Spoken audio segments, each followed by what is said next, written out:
Hey guys, what's going on? Mariah here. I just want to do a quick market update for you guys because it's been a minute and a lot has changed.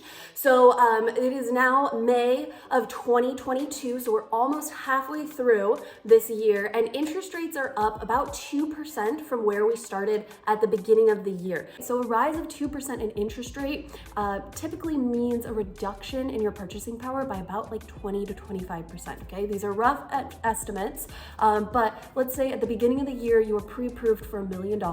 Now, nothing about your pre-qualification has changed, job, credit, income, those kinds of things. But our interest rates have gone up about 2%. Well, instead of being pre-approved for $1 million, now you're more likely to be pre-approved for about $800,000.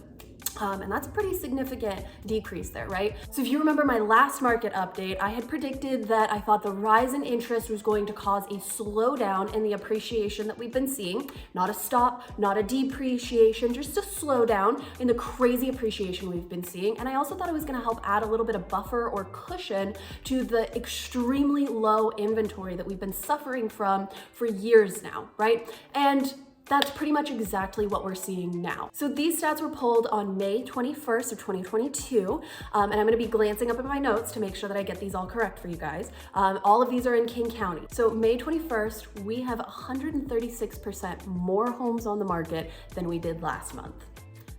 Sounds a little scary, it's not, okay? So last month we had just over 1,000 homes on the market in all of King County, right? Now we have about 2,500. So that's great news for our buyers out there who have been struggling to find a house because we have a lot more inventory. Not enough. I'll get to that, okay?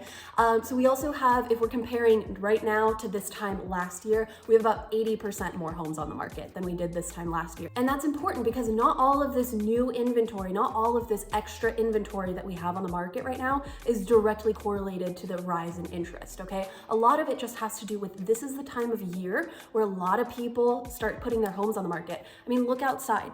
It's gorgeous today, right? Kids are about to get out of school, and it just a lot of people decide to put their home on the market during May going into June for that summer season, okay? This is not new. We see this every single year. Okay, so holy crap, inventory is exploding. We have so many homes on the market. What is that going to do to our home prices? Our stats are showing no change in the average days on market. So on average, homes are still selling just as fast as they were before. So our median sold price is holding strong at $1 million. And our average for sale price is coming down ever so slightly. We're down about 9% this point in May compared to this point in April of last month. And we still only have about 1 month of inventory. That is up a little bit. So in April, we had about 2.5 weeks of inventory.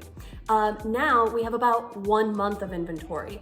That is still a quarter of what we would need to be in a neutral market where we had an even give and take between our buyers and our sellers, okay? So we are still very much in a seller's market, and the only reason why it feels like it is softening is because we have not experienced this for about 5 years. Now, what I'm feeling in the market is ever so slightly different than what we are seeing in these stats. Remember, it usually takes about 30 days for our stats to catch up to what we see in the market, because that's about how long it takes between a buyer getting their offer accepted and actually closing, usually. And I do predict that as we head into this summer market and we see more homes come on the market, we are gonna see more price reductions, and the number of days on market is going to go up a little bit, as it does almost every single year during the summertime because we get the most amount of listings. The only exception to that was 2020 during COVID. Homes were flying like hotcakes every single day of that year. So there we go. That is my market update. At the end of the day, I know it feels very scary and a lot of things are changing, but our stats and what we're feeling in the market is still very much a seller's market. And so I leave you with that. And I thank you so much for watching today. If you have any questions at all, you know what to do. Leave them in the comments, message me directly, call me, send me a carrier pigeon, whatever makes your heart happy. I will talk to you guys soon. Take care.